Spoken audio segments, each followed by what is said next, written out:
keberuntungan, dan kekuatan. Milik Kristen yang korup. Apakah segala keputusan ini telah menjadi sebuah realita?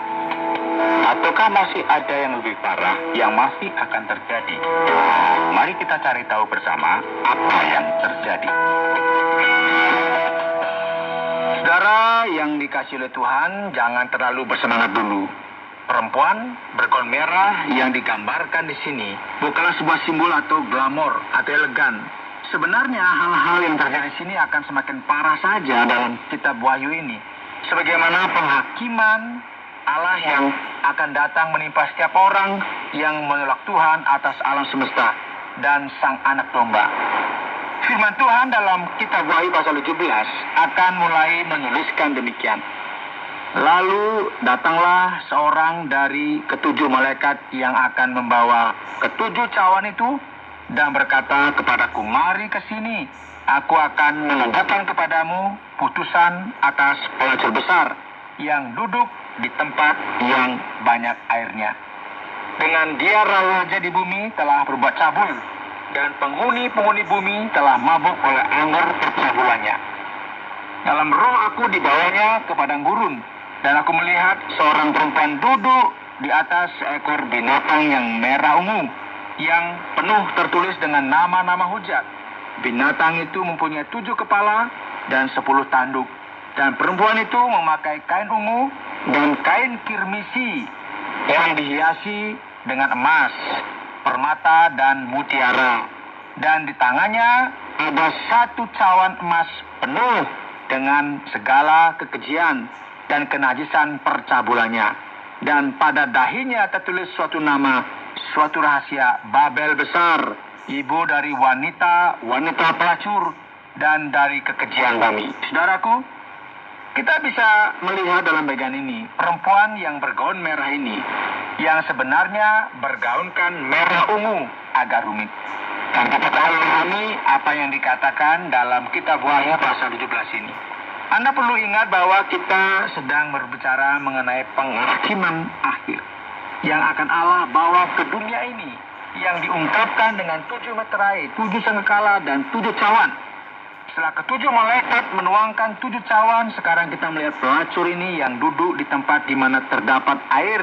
Dan air yang disebutkan di sini mungkin merupakan referensi dari bangsa-bangsa di dunia, dan ia memiliki hubungan percabulan dengan raja-raja di dunia.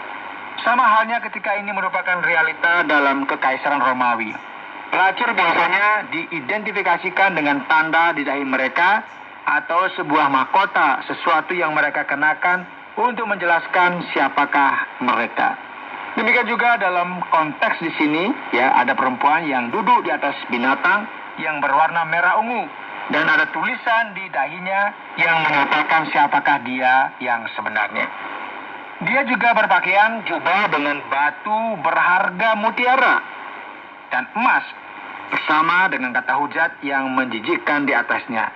Ia adalah ibu dari segala pelacur dan segala tindakan yang mengerikan di dunia. Perempuan itu, ya, demikian dikatakan dalam ayat yang ke-6, mabuk oleh darah orang-orang kudus dan darah saksi-saksi Yesus. Kita perlu memahami dalam bagian ini, saudara, ya, bahwa gambaran dibalik semua ini adalah hubungan antara Allah dan umatnya yang senantiasa dibandingkan dengan ketidaksetiaan dalam hubungan suami istri. Ya, Allah berkata misalnya, ya, kepada Israel bahwa pencipta mereka adalah suami mereka. Israel dihukum oleh Allah atas ketidaksetiaan mereka. Gereja adalah pengantin perempuan yang suci, tak bernoda, mempelai perempuan Kristus. Dan di sini pelacur perempuan jalang ini, Babylon itu sendiri, direpresentasikan dengan perempuan dengan pakaian merah atau berpakaian merah dan ungu, dan ia adalah simbol dari yang jahat atau yang melawan Allah, dan ia merepresentasikan semua kekaisaran yang menentang Allah di dunia ini. Dan ini merupakan sesuatu yang umum dalam gagasan apokalips, ya, sejak kitab Daniel. Nah, mari kita melanjutkan observasi kita, ya, bagaimana organisasi yang menentang Allah ini direpresentasikan oleh pelacur yang bergaun merah dalam kitab Wahyu pasal 17 ini. Dan ketika aku melihatnya, aku sangat heran. Lalu kata malaikat itu kepadaku, mengapa engkau heran? Aku akan mengatakan kepadamu rahasia perempuan itu dan rahasia binatang yang memikulnya. Binatang yang berkepala 7 dan bertanduk 10 itu. Adapun binatang yang telah kau lihat itu telah ada, namun tidak ada. Ia akan muncul dari jurang maut, dan ia menuju kepada kebinasaan. Dan mereka yang diam di bumi, yaitu mereka yang tidak tertulis di dalam kitab kehidupan sejak dunia dijadikan, akan heran apabila mereka melihat bahwa binatang itu telah ada, namun tidak ada dan akan muncul lagi. Yang penting di sini ialah akal yang mengandung hikmat. Ketujuh kepala itu adalah 7 gunung, yang di atasnya perempuan itu duduk. Ketujuh adalah 7 raja. 5 di antaranya sudah jatuh, yang 1 ada dan yang lain belum datang. Dan jika ia datang, ia akan tinggal seketika saja.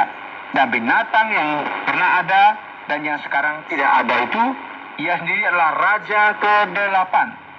Dan namun demikian 1 dari ke-7 itu, dan dia menuju kepada kebinasaan. Ya, menarik sekali saudara ya.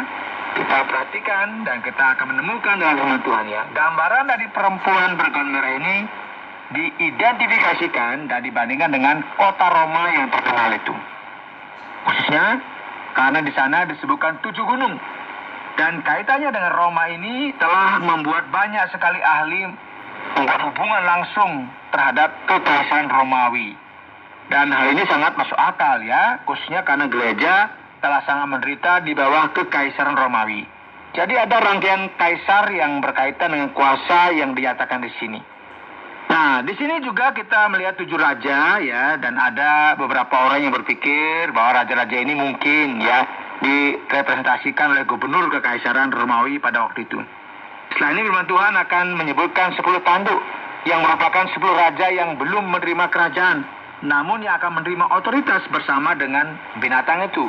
Para ahli mengkaitkan hal ini dengan Kaisar Agustus, Tiberius, Caligula, Claudius, ya, Nero, Galba, Otto, Vitellius, Vespasian, Titus, dan Domitian sebagai 10 tanduk yang direpresentasikan di bagian ini. Nah, namun demikian saudara, meskipun kuasa anti Allah dalam kitab Wahyu ini berhubungan dengan ya Roma, namun jauh di dalam ya kita akan melihat bahwa dalam kitab Wahyu dikatakan kuasa anti Allah diidentifikasikan sebagai Babylon. Inilah mengapa penting sekali bagi kita memperhatikan firman Tuhan supaya kita nggak membuat kesalahan ya atau mulai menerjemahkan atau menafsirkan Wahyu dengan sangat literal. Kebenarannya adalah bahwa baik Roma dan Babylon direpresentasikan sebagai kuasa politik dan religius yang bangkit melawan Allah dan yang akan dinyatakan dengan lebih intensif di zaman akhir. Nah, di sini firman Tuhan ya dikatakan bahwa akan ada 8 raja yang bangkit. 1 yang akan membawa kehancuran. Jelas sekali ya dikasih bawahi. Banyak orang membuat referensi spesifik di sini dan berpikir bahwa ini bisa merupakan antikristus itu sendiri. Tujuan dari raja-raja ini adalah untuk apa? Memberikan kuasa dan otoritas kepada binatang buas itu. Mereka akan berperang melawan anak domba, tetapi anak domba akan mengalahkan mereka karena ia adalah tuan di atas segala tuan dan raja di atas segala raja. Mereka bersama-sama dengan dia juga akan menang, yaitu mereka yang terpanggil, yang telah dipilih dan yang setia.